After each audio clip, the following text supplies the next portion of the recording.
Students, welcome to the lecture of mathematical modelling. ये हमारा mathematical modelling की series का फोर्थ लेक्चर है। इससे पहले हमने 3 लेक्चर्स में क्या देखा था कि हमारे पास जो फर्स्ट 2 लेक्चर थे उसमें हमने देखा था कि हमारे पास अगर मैथमेटिकल मॉडलिंग में जो फंक्शन यूज हो रहा है वो लीनियर फंक्शन है, उसको हम लीनियर मॉडलिंग कहते हैं। तो हम उस लीनियर मॉडलिंग को यूज करते हुए किस तरह से रियल लाइफ प्रॉब्लम्स को सॉल्व आउट कर सकते हैं। ठीक है। फिर थर्ड लेक्चर में हमने देखा कि अगर हमारे पास मैथमेटिकल मॉडलिंग में यूज होने वाला फंक्शन एक एक्सपोनेंशियल फंक्शन है, तो उस एक्सपोनेंशियल फंक्शन को यूज करते हुए हम किस तरह से मॉडल क्रिएट कर सकते हैं और उस मॉडल को यूज करते हुए हम किस तरह से रियल लाइफ प्रॉब्लम्स को प्रेडिक्ट कर सकते हैं या उनका सोल्यूशन प्रेडिक्ट कर सकते हैं। अब इन्हीं लाइंस पे हमारा आज का टॉपिक है mathematical modelling by using the logarithm functions. सबसे पहले हम देखेंगे कि हमारे पास लॉगरिथम फंक्शन क्या है, उसकी चंद प्रॉपर्टीज को डिस्कस करेंगे और फिर उसके बाद हम अपनी प्रॉब्लम्स की तरफ आएंगे कि किस तरह से हम किसी भी रियल लाइफ प्रॉब्लम के अंदर लॉगरिथम फंक्शन को यूज करते हुए एक मैथमेटिकल मॉडल जनरेट कर सकते हैं। So let's start with the definition of logarithm. Log की डेफिनेशन पे जाने से पहले एक बात माइंड में रखिएगा कि लॉग कोई न्यू चीज नहीं है। लॉग हमने लास्ट टाइम जो एक्सपोनेंशियल फंक्शन पढ़ा था ना, उसी का इनवर्स फंक्शन है। किस तरह से इनवर्स फंक्शन है वो आपको डेफिनेशन से क्लियर हो जाएगा। अब इमेजिन करें कि आपके पास इस तरह का कोई भी एक एक्सपोनेंशियल फंक्शन है b of x is equal to y। ठीक है। अब अगर मैंने इसको लॉग की फॉर्म के अंदर लिखना है ना, तो मैं ये इसको इस तरह से पढ़ूंगा that x is basically equals to the log of y with base b. x is called the logarithm of y to the base b. और हम इसको लिखेंगे किस फॉर्म के अंदर? हम लिखेंगे x is basically equals to log of y with base b. जो बेस b होगा वो यहाँ पे उसकी सबस्क्रिप्ट में लिखा जाएगा। ठीक है। यहाँ पे जो बेस कंसीडर हो रही है, जिसको हम बेस कह रहे हैं, आप जरा गौर से देखें कि ये जो बेस b है, जिसको हम b कंसीडर कर रहे हैं एज अ बेस, ये एट द एंड हमारे पास एक्सपोनेंशियल फंक्शन की बेस ही है। ठीक है। अब चूंकि ये एक्सपोनेंशियल फंक्शन की बेस है और एक्सपोनेंशियल फंक्शन की बेस के बारे में हमने चंद बातें की थी, वो बातें ये थी कि हमारे पास एक्सपोनेंशियल फंक्शन की जो बेस है वो हमारे पास एक पॉजिटिव नंबर होना चाहिए। तो वो ही कंडीशन हम यहाँ पे भी लगाएंगे कि जो हमारे पास जो बेस है वो b ग्रेटर देन 0 होनी चाहिए और एट द एंड जो b है वो हमारे पास 1 ना हो। ठीक है। ये हमारे पास कुछ कंडीशन है जो हमने बेस पे लगा दी। अब दूसरी साइड पे जरा गौर से देखिएगा कि हमने ये बात की थी कि हमारे पास जब भी आप कोई भी आप कोई भी एक्सपोनेंशियल फंक्शन क्रिएट करते हैं, जैसा कि हमने, अगर आपको याद हो तो हमने क्रिएट किया था exponential function of 2 of x और हमने इसका ग्राफ भी बनाया था। इसका ग्राफ हमारे पास कुछ इस फॉर्म के अंदर बन रहा था, लाइक दिस वन। ठीक है। हमने कहा था ये जो ग्राफ है एक्सपोनेंशियल ऑफ 2 पावर x का, ये जो ग्राफ है ये कभी भी हमारे पास इस रियल एक्सिस को, इस x एक्सिस को, जहां पे x की वैल्यू y की वैल्यू 0 है, इस एक्सिस को कभी भी कट नहीं करेगा। ठीक है। इसको टच भी नहीं करेगा। इसका मतलब ये हुआ कि अगर मैं ये लिखता हूँ y is equal to 2 power x, तो इसका मतलब है कि 2 पावर x का जो आंसर है वो हमेशा पॉजिटिव आएगा, क्योंकि इससे ऊपर y की जो वैल्यू होती है वो पॉजिटिव होती है और इस लाइन से नीचे y की जो वैल्यू होती है वो नेगेटिव होती है। अब चूंकि ग्राफ सारा का सारा इससे ऊपर ही है, इसका मतलब है y की सारी वैल्यूज हमेशा पॉजिटिव होंगी। अब चूंकि y की वैल्यू सारी की सारी पॉजिटिव हैं और इसी एक्सपोनेंशियल फंक्शन को यूज करते हुए हमने यहाँ पे लॉग फंक्शन क्रिएट किया है, तो इसका मतलब है कि अगर यहाँ पे जो y है वो पॉजिटिव है, तो इसका मतलब है कि लॉग के अंदर यूज होने वाला y भी फिर पॉजिटिव ही होना चाहिए। तो इससे हमें क्या पता चला कि जिस भी नंबर का हमने कभी भी लॉग कंसीडर करना है वो नंबर हमेशा पॉजिटिव होगा, तभी उसका लॉग कंसीडर हो सकता है, वरना हम उसका लॉग फाइंड आउट नहीं कर पाएंगे। इसलिए हम लॉग की डेफिनेशन के साथ ये भी इंक्लूड करेंगे that y is basically greater than 0। अब जैसे मैंने आपको पहले बताया था कि जो लॉग है वो कोई नई चीज नहीं है, वो एक्सपोनेंशियल का इनवर्स है। ठीक है। अब हम इसको पढ़ेंगे कैसे? हम इसको इस तरह से स्टडी करेंगे कि अगर आपसे ये कहा जाए कि log of y with base b find out करें, तो इन सिंपल वर्ड हम आपसे ये रिक्वायर्ड कर रहे हैं कि what should be the power of that base b that will be equals to y। इसकी एग्जांपल हम कंसीडर कर लेते हैं कि हमारे पास इसकी एग्जांपल आएगी कि अगर मैं आपसे ये कहूं कि what should be the log of 16 with base two हमने रखी है। अब log of 16 with base 2 means कि मैं आपसे ये पूछ रहा हूँ कि मैं 2 की क्या पावर लूँ। पावर का मतलब है मैं 2 को कितनी दफ़ा 2 से मल्टीप्लाई करवाऊँ कि आंसर 16 आ जाए। आप चेक करेंगे कि 2 multiply by 2 multiply by 2 multiply by 2 this is basically equals to 16। इसका मतलब ये हुआ कि अगर मैं 2 की पावर 4 कंसीडर कर लूँ तो हमारे पास जो आंसर है वो 16 आता है। ठीक है, अब चूंकि आंसर 16 आता है तो इट सिंपली मीन्स कि हमारे पास इसका जो आंसर आएगा वो 4 आएगा। Log of 16 with base 2 is equal to 4। इसी तरह अगर आपसे ये कहा जाए what should be the log of 25 with base 5, तो मैं आपसे ये पूछ रहा हूँ कि मैं 5 को कितनी दफ़ा 5 से मल्टीप्लाई करवाऊँ कि आंसर मेरे पास 25 आ जाए।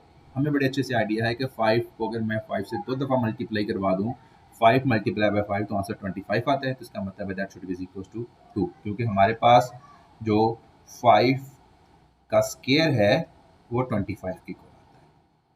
ठीक है, इस तरह हमारे पास बहुत सारी दूसरी एग्जांपल भी हो सकती हैं। फॉर एग्जांपल मैं आपसे ये कहूँ कि what should be the log of for example 25 with base 10। अब एक माइंड में रखिएगा कि लॉग का आंसर हमेशा कंप्लीट नंबर आए जरूरी नहीं। जैसे कि फर्स्ट एग्जांपल में हमारे पास आंसर कंप्लीट नंबर 4 आ रहा था, सेकंड में 2 आ रहा है। जरूरी नहीं है कि हमेशा लॉग का जो आंसर है वो हमारे पास एक कंप्लीट नंबर आएगा। लॉग का आंसर हमारे पास नेगेटिव भी हो सकता है और सिमिलरली लॉग का जो आंसर है वो हमारे पास you can say that points की फॉर्म के अंदर भी हो सकता है। अब जैसा कि मैंने लास्ट एग्जांपल लिखी है log ऑफ 25 विद बेस 10, आप इसको काउंट डाउन करेंगे कि 10 की मैं क्या पावर लूँ कि हमारे पास जो आंसर आए वो यू कैन से दैट कि 25 आ जाए। इसको कंसिडर करेंगे तो आंसर आएगा 1.397 एंड समथिंग। ठीक है, तो देखेंगे कि ये जो आंसर है ये पॉइंट्स की फॉर्म के अंदर आ रहा है। नेक्स्ट हमारे पास लॉग की कुछ एग्जांपल्स हैं।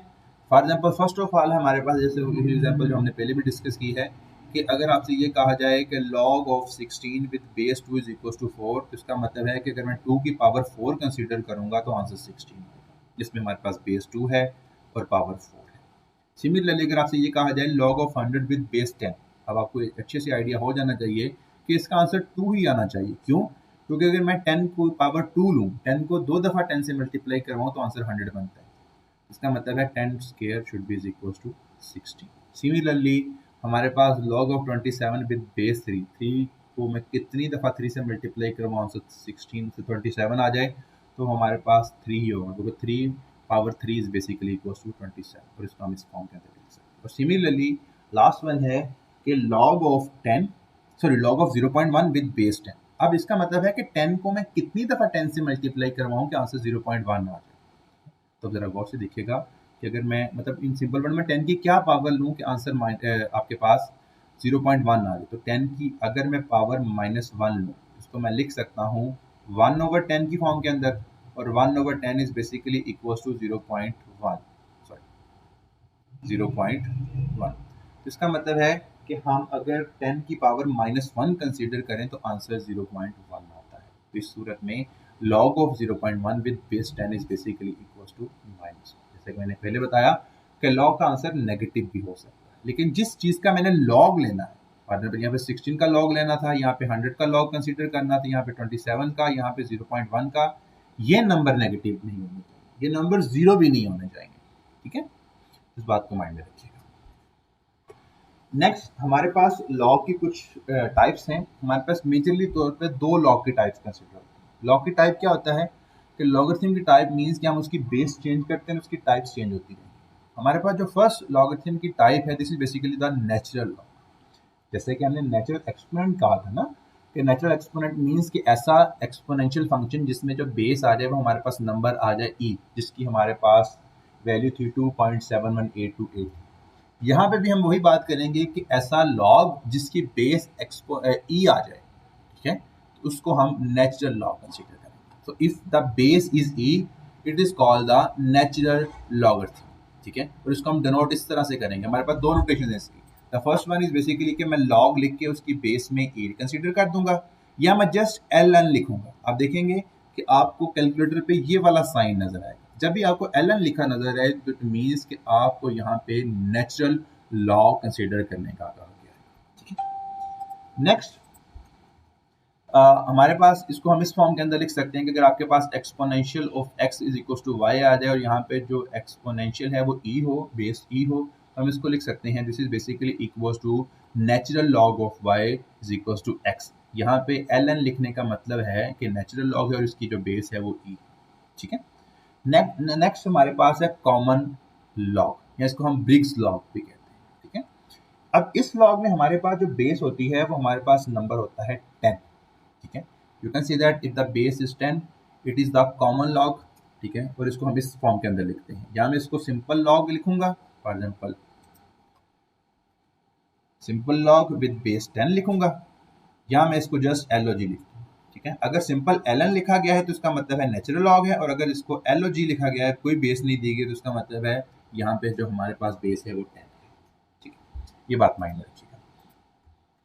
आप इसको हम इस फॉर्म के अंदर लिखेंगे, अगर आपसे ये कहा जाए 10 of x 10 power x equal to y, हम इसको लिख सकते हैं this is basically equal to the log of y with base 10 is equal to x। यहाँ पे कुछ इंपॉर्टेंट चीजें हैं जो याद रखने की हैं, वो ये है कि अगर आपसे ये कहा जाए कि आपके पास आपने लॉग कंसीडर करना है नंबर 1 का, what should be the log of 1, ठीक है, विद सम बेस a, यहाँ पे a कुछ भी हो सकता है। ठीक है, तो अब जरा गौर से देखें कि मैं a की क्या पावर कंसीडर करूं कि आंसर हमारे पास 1 ना हो। हमें पता है a कोई भी नंबर हो, हम किसी भी नंबर की पावर 0 ले लें तो आंसर हमेशा हमारे पास 1 ही आता है। इसका मतलब आंसर हमारे पास 1 नहीं आता। इसका मतलब है कि log of 1 with base a it should be equal to 0। Got it, ये बात माइंड में रखिएगा। अब अगर मैं आपसे ये कहूं कि what should be the log with base let's suppose 1000, तब भी आंसर 0 है। Log of 1 with base 1 trillion, तब भी आंसर हमारे पास 0 ही आना है, क्योंकि 1 ट्रिलियन की पावर बेशक 0 ले लें या किसी भी नंबर की पावर 0 कंसीडर कर लें, आंसर उसने 1 ही देना है। इसलिए हमारे पास लेकिन 0 पावर 0 1 नहीं है। वो हमने लास्ट टाइम डिस्कस किया था कि 0 पावर 0 हमारे पास एक अनडिफाइंड फॉर्म है, लेकिन वो आ भी नहीं सकती। वो इसलिए नहीं आ सकती क्योंकि हमारे पास जो बेस है वो हमेशा हमारे पास 0 से ग्रेटर होना चाहिए। Now look at this. अब अगर आपसे ये कहा जाए कि log of a with base a, बिल्कुल इसी तरह से अगर मैं ये कहूं कि आप मुझे फाइंड आउट करके दें जी log ऑफ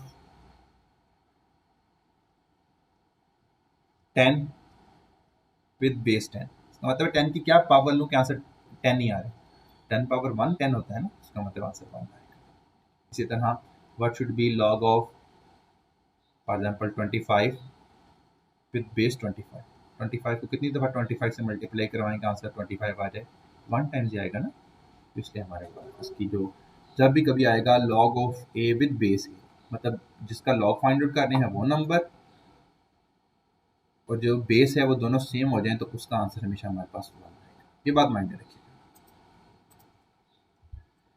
नेक्स्ट हमारे पास है कि log of negative number is not defined. जैसे मैंने आपको पहले बताया कि जिस भी नंबर का हमने log लेना है वो नंबर हमारे पास हमेशा पॉजिटिव होना चाहिए। नेगेटिव नंबर्स के log जो हैं वो रियल नंबर्स के अंदर एग्जिस्ट नहीं करते। उसके लिए हम इसको फिर अलग थ्योरी के अंदर ले जाते हैं, उसको हम कॉम्प्लेक्स के अंदर कंसीडर कर सकते हैं, लेकिन रियल नंबर्स के अंदर जो है वो नेगेटिव नंबर्स के log एग्जिस्ट नहीं करते। नेक्स्ट हमारे पास लॉगरिथम की कुछ प्रॉपर्टीज हैं। इन प्रॉपर्टीज को जरा देखिएगा, क्योंकि इन प्रॉपर्टीज को फिर मैंने फर्दर जब भी लॉग को यूज करना है तो वहां पे ये प्रॉपर्टीज भी यूज हो। फर्स्ट ये है कि अगर हमारे पास a कोई भी नंबर है वो 0 से ग्रेटर हो, a 1 ना हो, ये हमारी एज ए बेस कंसिडर होगी। बेस के लिए कंडीशन है कि वो 0 से ग्रेटर होना चाहिए, 1 नहीं होना चाहिए। और सिमिलरली m और n जो नंबर्स हैं वो हमारे पास 0 से ग्रेटर होना चाहिए। तो फर्स्ट प्रॉपर्टी हमें कहती है this is basically called the product rule, कि अगर आपके पास दो नंबर्स की प्रोडक्ट के अंदर लॉग है, log of m multiply by n with base a।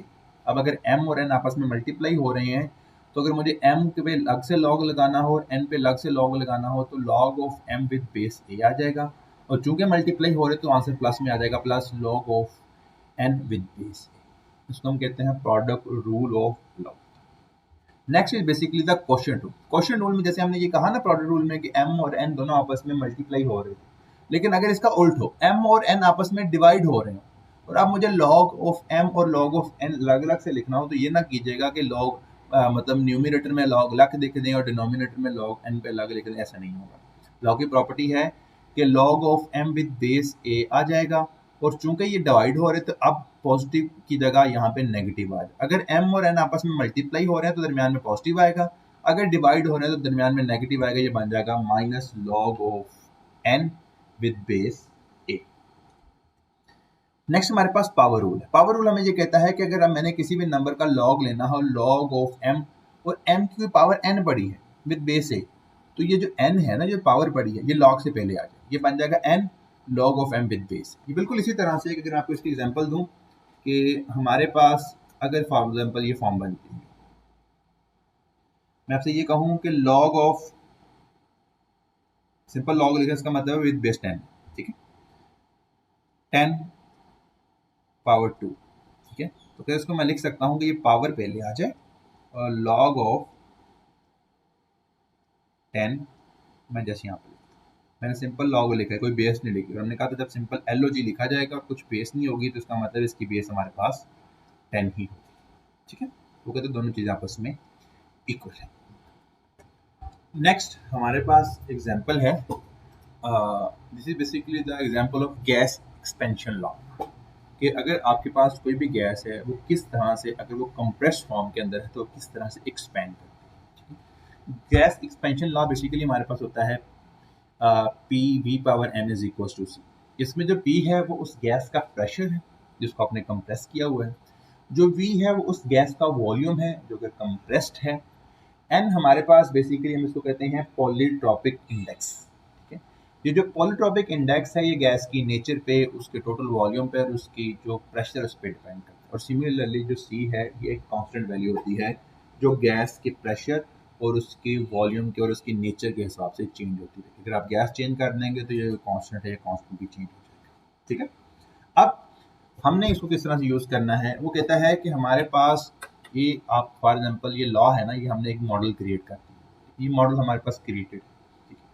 वो कहता है फाइंड सी, वो जो कांस्टेंट है वो कांस्टेंट फाइंड आउट करें जब हमारे पास when P is equal to 80, जब उस गैस का प्रेशर 80 हो, वॉल्यूम उसका 3.1 हो, हमारे फिलहाल हम यूनिट्स पे नहीं जा रहे, जो पॉलीट्रॉपिक इंडेक्स है वो 5/4 हो, तो इस सूरत में हमारे पास C क्या बनेगा। सिंपली आपने यहाँ पे वैल्यूज प्लग इन कर देनी है, आपके पास मॉडल गिवन है, मॉडल के अंदर आप वैल्यू पुट इन कर दें तो बनेगा हमारे पास C is equal to P की जगह हमारे पास 80 आ जाएगा, V हमारे पास था 3.1 और 3.1 पावर 5/4 हो जाएगा, ठीक है।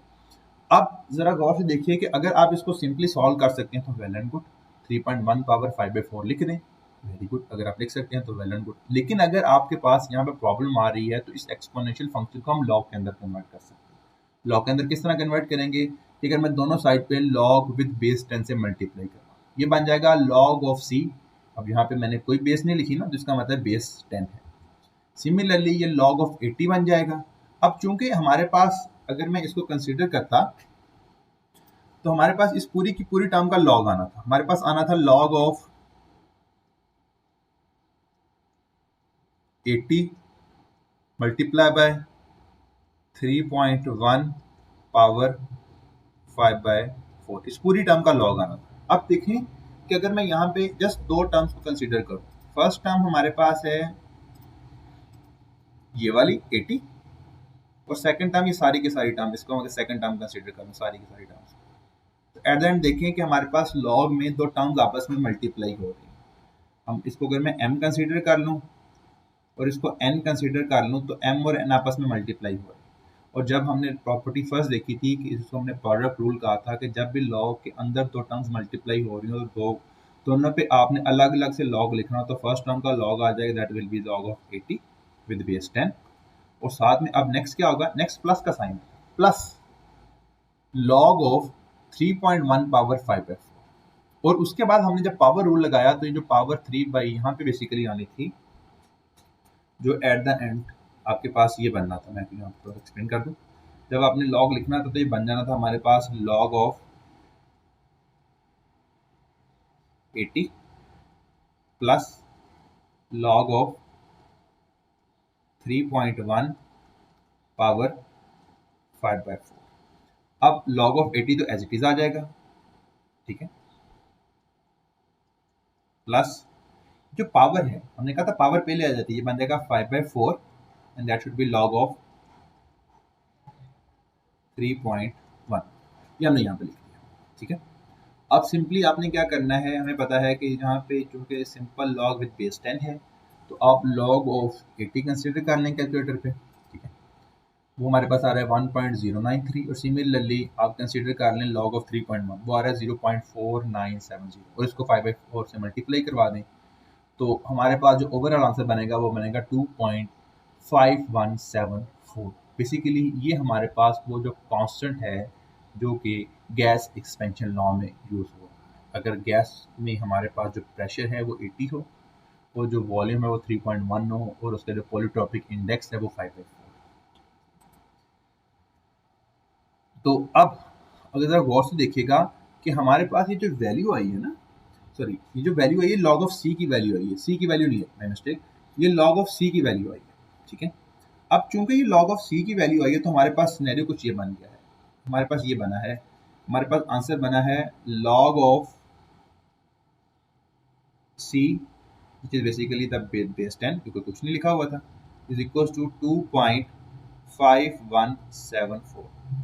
इस लॉग को अगर मुझे एक्सपोनेंशियल के अंदर कन्वर्ट करना है, ठीक है, तो हम इसको लिख सकते हैं c is basically equals to 10 power 2.5174। तो ये हमारे पास c की वैल्यू है, हमने इस पर कैलकुलेट भी की हुई है कि हमारे पास c क्या बनेगा, c is basically equals to 10 power 2.517। आप इसको कैलकुलेट भी कर सकते हैं, लेकिन अगर आप इसको यहाँ तक भी छोड़ दें तो इसका मतलब है कि हमारे पास उस कांस्टेंट की वैल्यू आ गई है। नेक्स्ट हमारे पास एग्जांपल है बैक्टीरियल ग्रोथ की, कि अगर हमारे पास कोई भी एक चीज़ पड़ी है उसमें बैक्टीरिया किस तरह से ग्रो करते हैं तो उसका फॉर्मूला हमारे पास है यहाँ पे P is equal to P naught e power k t. यहाँ पे हमें बड़े अच्छे से आइडिया है कि जो P नॉट है वो हमारे पास उसकी इनिशियल पॉपुलेशन होगी। जब हमने एक्सपोनेंशियल फंक्शन को डिस्कस किया तो इस फंक्शन को हमने वहाँ पर भी डिस्कस किया, ठीक है, कि हमारे पास यहाँ पे इस फॉर्मूला के अंदर जो P नॉट है वो बैक्टीरिया की इनिशियल पॉपुलेशन होगी, K जो होगा वो उसका रेट ऑफ ग्रोथ होगा, T टाइम होगा कि जितने टाइम में उसकी ग्रोथ देखना चाह रहे हैं और उस टाइम के बाद जो पॉपुलेशन बनेगी उसको हम कैपिटल P से डिनोट करेंगे। So let's break through this example. हमारे पास वो गिवन ये है कि find the time for the population to double. बताएं किस टाइम के बाद जो पॉपुलेशन स्टार्ट में P नॉट थी वो डबल होके इसका डबल हो जाएगा, तो 2P नॉट हो जाएगी, ठीक है, वो बताएं। वो कहता है अगर हमारे पास जो ग्रोथ रेट है K वो 0.4, ठीक है। तो अब जरा गौर से देखिएगा कि हमारे पास चूंकि हम चाह रहे हैं कि पॉपुलेशन डबल हो जाए, स्टार्टिंग पॉपुलेशन कितनी है P नॉट और इसका डबल कितना होगा 2P नॉट, ऐसी है ना, मतलब इस P नॉट को मैं 2 से मल्टीप्लाई करूँ तो उसका डबल हो जाएगा। अगर हमारे पास 3 टाइम्स होती तो हम इसको 3 से मल्टीप्लाई करवा देते। तो अब मुझे क्या करना है, मुझे T कैलकुलेट करना है कब, जब P is equal to 2P naught. तो हम जस्ट इस फार्मूला में P की जगह पे 2P नॉट पुट इन करेंगे, बाकी सारा फार्मूला वैसे रहेगा। P नॉट K की हमारे पास वैल्यू है, हम उसको अगले स्टेप में पुट इन कर देंगे, वो बन जाएगा हमारे पास यहाँ पे, अगर आप इसको कंसीडर करें तो यहाँ पे हमारे पास ये जो P नॉट है, ठीक है, और ये जो P नॉट ये आपस में कैंसिल आउट हो जाएंगे, ठीक है। तो हमारे पास बाकी क्या बचेगा 2 is equal to e power k t. यहाँ पे एक बात माइंड में रखिएगा कि हम ये बात इमेजिन करके चल रहे हैं कि स्टार्टिंग में जो P नॉट है वो 0 नहीं है, क्योंकि अगर तो बैक्टीरिया है ही नहीं तो उसकी फिर ग्रोथ तो होगी नहीं ना। ग्रोथ तो चीज़ की होती है जो पहले कुछ ना कुछ मौजूद हो। इसका मतलब है कि P नॉट 0 नहीं है। अगर P नॉट 0 नहीं है इसलिए मैं यहाँ पे P नॉट को P नॉट से कैंसिल आउट कर सकता हूँ, क्योंकि अगर P नॉट 0 होता तो हम कभी भी इस तरह कैंसिल आउट नहीं कर सकते। क्वेश्चन ये आएगा कि क्यों कैंसिल आउट नहीं कर सकते थे, किस लिए कैलकुलेट हम इसको कैंसिल आउट नहीं कर सकते थे, क्योंकि बेसिकली ये जो कैंसिल आउट होता है ये इधर के डिवाइड होता है। फॉर एग्जांपल अगर आपको ये कहा जाता है ना कि 2P naught is equal to P naught e power k t, और से कहा जाता है कि P नॉट से कैंसिल हो गए, तो इसका मतलब है कि हमने ये किया है, ये वाला P नॉट इधर मल्टीप्लाई हो रहा है, इधर डिवाइड हो जाए, ये बन जाएगा 2P not over P not, ये डिवाइड होगा और ये बन जाएगा ई पावर के टी। ठीक है, अब अगर हमारे पास ये जो पी नॉट है ये जीरो हो जाता तो ये फॉर्म कुछ ये बनती, 2 multiply by zero over zero, और zero over zero is equal to e power k t, और जीरो ओवर जीरो जो है ये हमारे पास एक अनडिफाइंड फॉर्म, इसलिए पी नॉट जीरो नहीं होना चाहिए, क्योंकि अगर पी नॉट जीरो होगा तो एक अनडिफाइंड फॉर्म बन जाएगा, हम इसको सॉल्व नहीं कर पाए।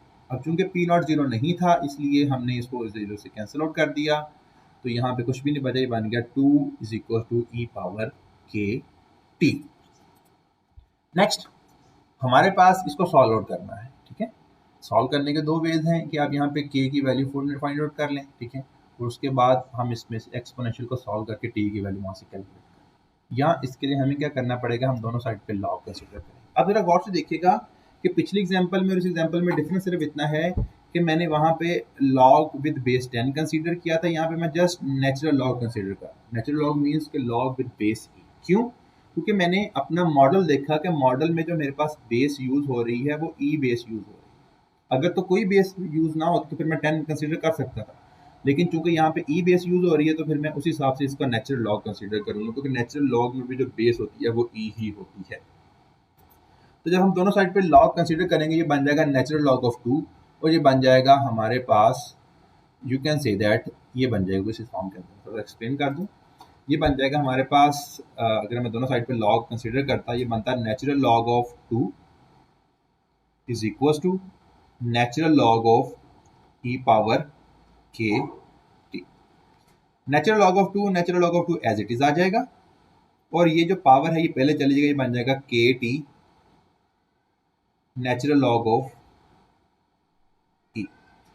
अब नेचुरल लॉग ऑफ ई का मतलब है log of e with base e. हमने कहा था अगर कभी भी ऐसा हो log of a with base a हो जाए तो उसका आंसर 1 आता है, तो उसका मतलब ये बन जाएगा natural log of 2 is equal to k t, और natural log of e with base e या base log of a e with base e 1 आ जाएगा, तो उसका मतलब है कि just multiply by 1 over 1 multiply by this thing, उसको कोई फर्क नहीं पड़ेगा। तो ये बन जाएगा natural log of 2 is equal to k t. जब ये चीज़ हमारे पास आ जाएगी तो नेक्स्ट हमारे पास नेचुरल लॉग ऑफ ई था ना, उसको बेसिकली 1 लगता है, तो इसलिए हमारे पास नेचुरल लॉग ऑफ 2 को आप कंसीडर करेंगे कैलकुलेटर के ऊपर, तो आंसर आया 0.496931, और सिमिलरली के की हम वैल्यू पुट इन करते तो वो आ रही थी 0.4।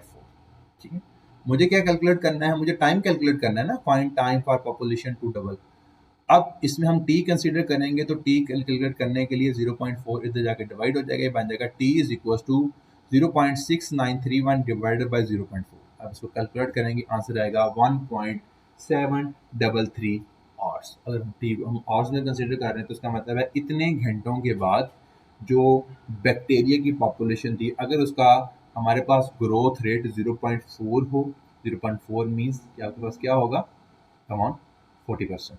ठीक है, तो इसका मतलब ये हुआ कि अगर ग्रोथ रेट 40% हो तो उस सूरत में आपके पास जो टाइम होगा वो होगा 1.733 आवर्स उस पॉपुलेशन को डबल करने के लिए। मीन्स कि अगर आपके पास स्टार्टिंग में population for example 1 million bacterias हैं तो इतने घंटों के बाद वो 2 मिलियन हो जाएंगे। ठीक है, और अगले 2 घंटों और अगले 1.733 आवर्स के बाद वो 4 मिलियन हो जाएंगे, और सो और इसी तरह से चीज़ें बढ़ती रहेंगी। नेक्स्ट हमारे पास फोरेंसिक साइंस की एक बड़ी इंटरेस्टिंग सी एग्जांपल है। This is basically the time of death, कि अगर मेरे पास कुछ इंफॉर्मेशन हो और मुझे अगर कोई भी डेड बॉडी मिली है, हम उन इंफॉर्मेशन को यूज़ करते हुए हमारे पास एक मॉडल है कि हम उस बॉडी का time of death find out कर सकते हैं कि वो बॉडी कितने बजे वो पर्सन की डेथ हुई थी। अब वो मॉडल क्या है? ठीक है, मॉडल बेसिकली हमारे पास दिस वन। ठीक है, इसमें हमारे पास ये जो कैपिटल टीज हैं ये कुछ टेम्परेचर्स हैं, ये के जो है इसको हम बेसिकली कूलिंग कांस्टेंट कहते हैं, जो टी है ये टाइम को डिनोट करता है। ठीक है, जरा गौर से देखिएगा, हम इसको एक्सप्लेन भी कर लेते हैं कि जो कैपिटल टी है ये वाला, ये बेसिकली डिनोट करता है body temperature at some time t. तो किसी भी टाइम पे अगर हमने बॉडी का टेम्परेचर मैयर करते हैं तो ये बॉडी का टेम्परेचर। ठीक है, टीएस जो है ये उसके सराउंडिंग का टेम्परेचर है, मीन्स कि आप इसको रूम टेम्परेचर कह सकते हैं कि जिस रूम के अंदर वो बॉडी पड़ी है उस रूम का टेम्परेचर क्या है। टी नॉट जो है वो किसी भी बॉडी का नॉर्मल टेम्परेचर है, ठीक है। आम बॉडी का नॉर्मल टेम्परेचर क्या होता है, ठीक है। और जो के है वो हमारे पास बेसिकली एक कूलिंग कांस्टेंट है। अब ये हमारे पास मॉडल डिफाइन हो गया, मॉडल हमें गिवन है, और हमने कहा था जब मॉडल डिफाइन कर लिए तो उससे पहले हमें डाटा होना चाहिए, ठीक है। डाटा हमारे पास क्या गिवन है कि हमारे पास जिस रूम के अंदर वो बॉडी पड़ी थी ना, उस बॉडी का टेम्परेचर है हमारे पास 20 डिग्री सेंटीग्रेड, ठीक है। हमारे पास हमें पता है कि जो नॉर्मल हमारी बॉडी का टेम्परेचर होता है वो अराउंड अबाउट 37 डिग्री सेंटीग्रेड होता है। और सिमिलरली हमें वो बॉडी जो मिली है वो 3 बजे मिली है, ठीक है। 3 बजे उस बॉडी का टेम्परेचर था हमारे पास 30 डिग्री सेंटीग्रेड, और सिमिलरली जब हमने 1 घंटे के बाद उसका टेम्परेचर मेजर किया तो वो 28 डिग्री सेंटीग्रेड है। एक बात जो हमारे पास मेडिकल साइंस के स्टूडेंट्स नहीं हैं उनके लिए बात याद रखने की है कि जब भी किसी पर्सन की डेथ होती है, तो किसी भी लिविंग ऑर्गन की डेथ होती है, तो with the passage of time उसकी बॉडी का जो टेम्परेचर है वो कूल डाउन होना स्टार्ट कर जाता है। नॉर्मल अगर बॉडी का टेम्परेचर हमारी पर्सन की ह्यूमन की बॉडी का टेम्परेचर 37 डिग्री है, तो with the passage of time वो टेम्परेचर जो है वो कम होना स्टार्ट हो जाता है, ठीक है। तो अब वो उसी हिसाब से हमारे पास डेटा है कि डेथ हो गई थी, हमें 3 बजे बॉडी मिली, बॉडी का टेम्परेचर 30 डिग्री सेंटीग्रेड था 3 बजे, और 1 घंटे के बाद दोबारा हमने बॉडी का टेम्परेचर मेजर किया था वो 28 डिग्री सेंटीग्रेड, ठीक है। अब जस्ट इसी डाटा को यूज़ करते हुए हम ये फाइंड आउट कर सकते हैं कि उस पर्सन की डेथ कब हुई थी, कितने बजे उस पर्सन की डेथ हुई थी, ठीक है। अब इसमें हमारे पास जो फर्स्ट स्टेप होगा ना, हमने सबसे पहले इस टेम्परेचर को कंसीडर करना है जो हमें जब हमें बॉडी मिली थी 3 बजे, उस वक्त बॉडी का जो टेम्परेचर था उसको हमने इस मॉडल के अंदर पुट इन करना और एक इक्वेशन जनरेट कर लेना, ठीक है। उसके बाद नेक्स्ट स्टेप में हम क्या करेंगे, नेक्स्ट स्टेप में जो हमने 4 बजे उस बॉडी का टेम्परेचर मेजर किया था उसको पुट इन करेंगे इस के अंदर, ठीक है। और हम वहाँ से भी एक इक्वेशन जनरेट कर लेंगे, तो हमारे पास वहाँ से 2 इक्वेशंस आ जाएंगे, ठीक है। तो सबसे पहले वो 2 इक्वेशंस कैलकुलेट करते हैं। तो उसमें हमारे पास क्या है, सबसे पहले हम बात करते हैं फ्रॉम स्टेप 1 की, ठीक है। स्टेप 1 क्या है कि हमारे पास 3 बजे टेम्परेचर हम कंसीडर करते हैं। हम कहते हैं कि इस पूरे के पूरे मॉडल के अंदर ये जो टी है ना, इस टी को मैं T1 कंसीडर करता हूँ, और T1 क्या है basically, T1 is basically 3 P, ठीक है। 3 बजे हमने जो टेम्परेचर कंसीडर किया था इसको मैं T1 कह देता हूँ। तो मैं इसमें लिखूंगा भी कि T1 is basically equal to T1 जो कि बेसिकली 3 PM है, कि 3 बजे हमने इस बॉडी का टेम्परेचर कंसीडर किया था। अब ये सारी की सारी वैल्यूज मैं पुट इन करता हूँ वहाँ पे। तो अब जरा दोबारा मॉडल को कंसीडर कर लें कि 3 बजे बॉडी का टेम्परेचर कितना था, 30 डिग्री सेंटीग्रेड था, जहाँ पे मैं 30 पुट इन कर दूंगा, ठीक है। TS क्या है, उसकी सराउंडिंग का टेम्परेचर था, ठीक है, मतलब रूम टेम्परेचर था वो 20 डिग्री है, वो 20 डिग्री रहेगा। T0 37 डिग्री है, वो 37 डिग्री रहेगा। अगेन TS हम पुट इन करेंगे, E की वैल्यू हमें पता है 2.718283। इसी तरह K की वैल्यू हमें नहीं पता, और T को मैंने T1 कंसीडर किया तो T को T1 ही कंसीडर करें। तो हमारे पास जो इक्वेशन बनेगी वो कुछ इस तरह की बन जाएगी, ठीक है। इसको थोड़ा सा सॉल्व आउट कर लेते हैं कि हमारे पास 37 माइनस 20 अगर मैं हमारे पास करूँ तो ये 17 बनता है, तो ये हमारे पास आंसर है, ठीक है। अब अगर इस 20 को मैं उठा कर उधर ले जाऊँ तो ये 30 माइनस 20 बन जाएगा 10 is equal to 17 e power minus k T1, ठीक है। ये हमने 3 बजे जब हमें बॉडी मिली थी, हमने उस वक्त जो डाटा हमारे पास मौजूद था उस डाटा को पुट इन करके हमने इक्वेशन बना ली। अब हम अगली इक्वेशन बनाएंगे, इक्वेशन 2, जो कि बेसिकली 4 बजे वाले डाटा के हिसाब से होगा। अब 4 बजे वाला डाटा क्या है, उसमें हमारे पास बॉडी का टेम्परेचर 28 डिग्री सेंटीग्रेड था, बाकी सारी चीज़ें सेम है, ठीक है। अब जरा देखें कि अगर अब मेरे पास जो T1 है उसका मतलब 3 PM है, ठीक है। तो 4 PM क्या होगा, 3 PM से 1 घंटा आगे चला है ना। तो अगर मैं आपसे ये कंसीडर करूं बेटे कि हमारे पास T1 का मतलब जो है लेट्स सपोज वो 3 PM है, ठीक है। तो फिर 4 PM क्या होगा, वो T1 में क्या ऐड होगा ना। तो क्या मैं लिख सकता हूँ कि T1 plus 1 which is basically equal to 3 plus 1, मैंने दोनों साइड पे 1 ऐड कर दिया, तो ये बन जाएगा T1 plus 1 is equal to T1 plus 1 is equal to 4।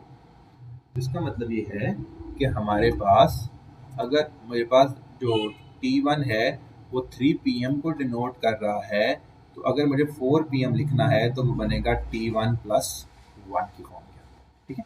तो अब अगली इक्वेशन में मैं अगर 4 PM कंसिडर कर रहा हूँ, 4 PM का डाटा कंसिडर कर रहा हूँ, तो यहाँ पे T1 की जगह जस्ट T1 प्लस 1 आ जाए, तो ये बन जाएगी हमारे पास इक्वेशन कुछ इस फॉर्म के अंदर।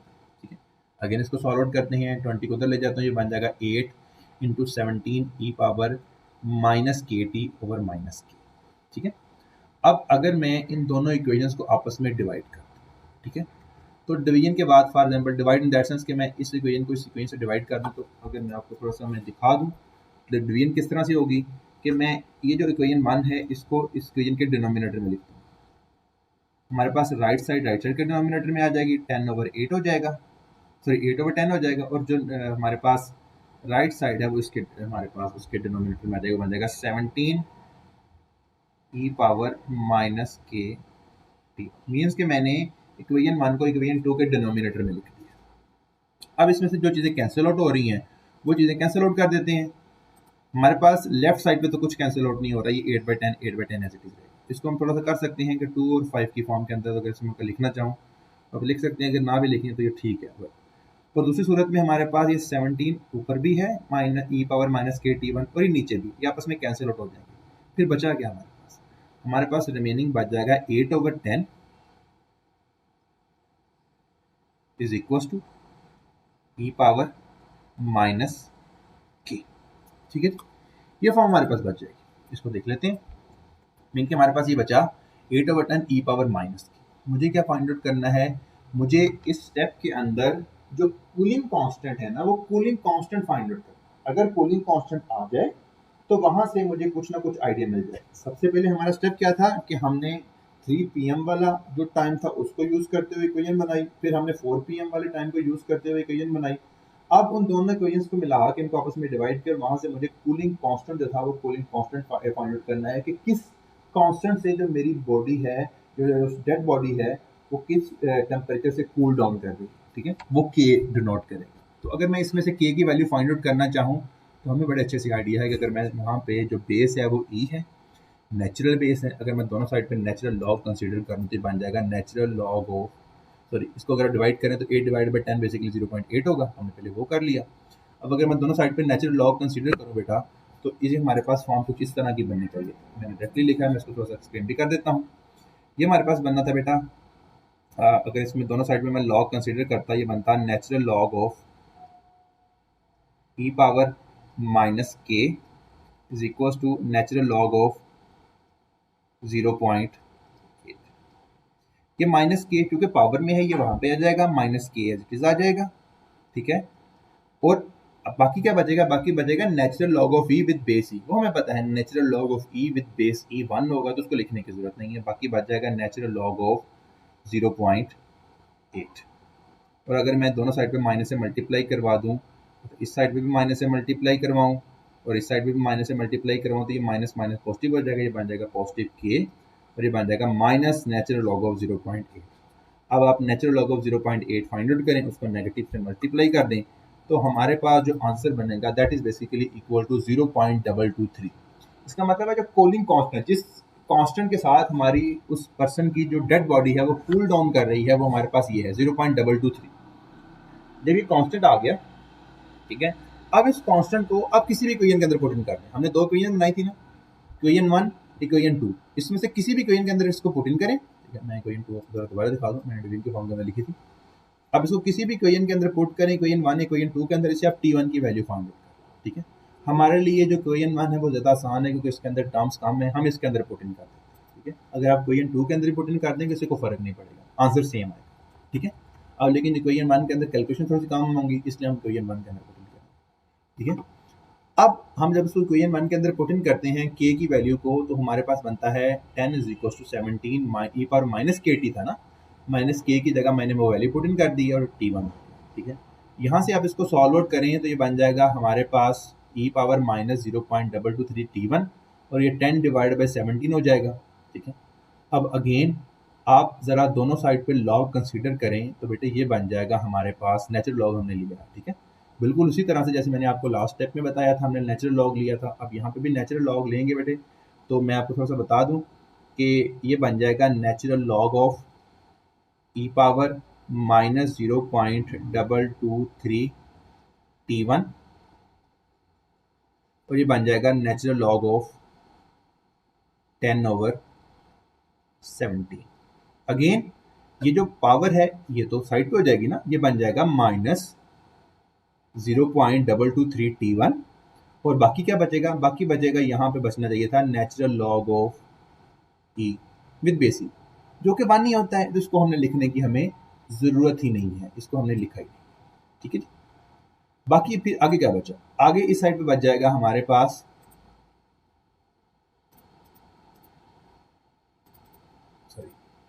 ये हमारे पास इस साइड पे बच जाएगा नेचुरल लॉग ऑफ 10/17। अब 10/17 निकालें, ठीक है, इसका नेचुरल लॉग लीजिएगा, जो भी आंसर है उसको -0.223 से मल्टीप्लाई कीजिएगा, आंसर आएगा 2.4। अब क्योंकि हमारे पास जो t है वो आवर्स की फॉर्म के अंदर है, तो हमारे पास आंसर आएगा T1 is basically equal to 2.4 hours. मतलब क्या है, मतलब ये है कि 3 बजे 3 PM पे आपने जो बॉडी का टेम्परेचर मेजर किया था, वो जिस कूलिंग कांस्टेंट से बॉडी कूल डाउन कर रही थी, जो कि हमारे पास था 0.223, इस कूलिंग कांस्टेंट से बॉडी कूल डाउन कर रही थी। वो कहता अगर इसी कूलिंग कांस्टेंट को हम इमेजिन करें तो 3 बजे जो आपको टेम्परेचर मिला है, और जो स्टार्टिंग में बॉडी का, मतलब मैं इसको थोड़ा सा एक्सप्लेन करूं कि स्टार्टिंग में हमने अभी तक क्या फाइंड आउट कर लिया, हमें कहा गया था कि जो बॉडी का नॉर्मल टेम्परेचर होता है किसी भी जिंदा पर्सन का, वो होता है 37 डिग्री सेंटीग्रेड। ठीक है, 3 बजे हमें उस बॉडी का जो टेम्परेचर मिला वो मिला 330 डिग्री सेंटीग्रेड, 3 बजे वाला। ठीक है, ये था नॉर्मल, ये था 3 बजे वाला, 3 PM वाला। ठीक है, और अब 4 PM वाले भी हमने फाइंड आउट कर लिया, लेकिन T1 चूंकि हमारे पास 3 PM को शो करता था, तो इसलिए हमने इसको T1 को तौर पे कंसिडर किया। ठीक है, अब जरा गौर से देखिएगा कि हमारे पास ये सिनेरियो बन गया कि नॉर्मल टेम्परेचर 37 डिग्री है, 3 बजे जो टेम्परेचर मेजर किया वो 30 डिग्री था, जो बॉडी का कूलिंग कांस्टेंट है के वो है 0.223, ये है कूलिंग कांस्टेंट। इस कांस्टेंट से बॉडी कूल डाउन कर रही है, तो वो कहता है कि अगर इस कांस्टेंट से बॉडी कूल डाउन करे तो 37 डिग्री से 30 डिग्री पे आने के लिए बॉडी को कितना टाइम चाहिए, बॉडी को टाइम चाहिए 2.4 आवर्स। इसका मतलब ये हुआ कि अगर 3 बजे उस बॉडी का टेम्परेचर 30 डिग्री सेंटीग्रेड था, तो 3 बजे से 2.4 आवर्स पहले बॉडी का जो टेम्परेचर होगा वो नॉर्मल टेम्परेचर होगा, और नॉर्मल टेम्परेचर का मतलब था कि उस वक्त वो पर्सन जिंदा था। वो कहता है कि 37 से 30 डिग्री तक आने के लिए आपको 2.4 आवर्स चाहिए, और 2.4 आवर्स बेसिकली आपको 30 डिग्री कितने बजे मिला है, 30 डिग्री मिला है 3 PM पे।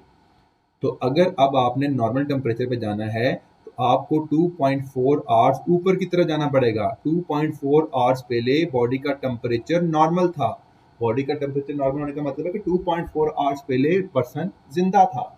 इसका मतलब है उसकी जो डेथ हुई है वो 2.4 आवर्स पहले हुई है। तो अब अगर मुझे टाइम ऑफ डेथ निकालना हो तो हम जरा टेम्परेचर को हम जरा आपस में डेटा को रिज्वाइन कर लेते हैं कि बॉडी कितने बजे मिली, बॉडी 3 बजे मिली।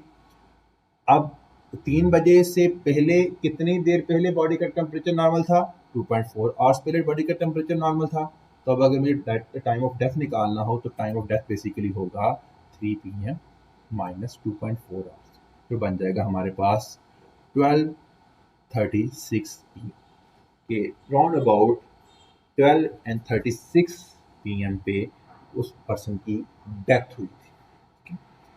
अब इस तरह से हम किसी भी, अगर डाटा गिवन हो, मॉडल हमने फाइंड आउट किया, हम किसी भी पर्सन की time of death find out कर सकते हैं। और ये बड़ी इंटरेस्टिंग एग्जांपल है हमारे पास फोरेंसिक के अंदर।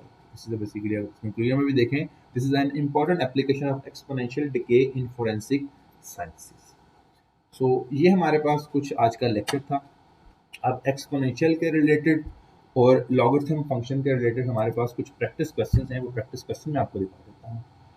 ये हमारे पास फर्स्ट प्रैक्टिस क्वेश्चन है। ठीक है, this is the second one. आप वीडियो पॉज करके यहाँ पे इसको चेक कर सकते हैं। सिमिलरली ये हमारे पास थर्ड प्रैक्टिस क्वेश्चन है, and similarly this is the fourth practice question. Similarly, the fifth one, the sixth one, the seventh, the eighth, ninth, 10th, 11th, 12th, 13, 14, 15। That's it. ये हमारे पास कुछ प्रैक्टिस क्वेश्चंस हैं, ठीक है।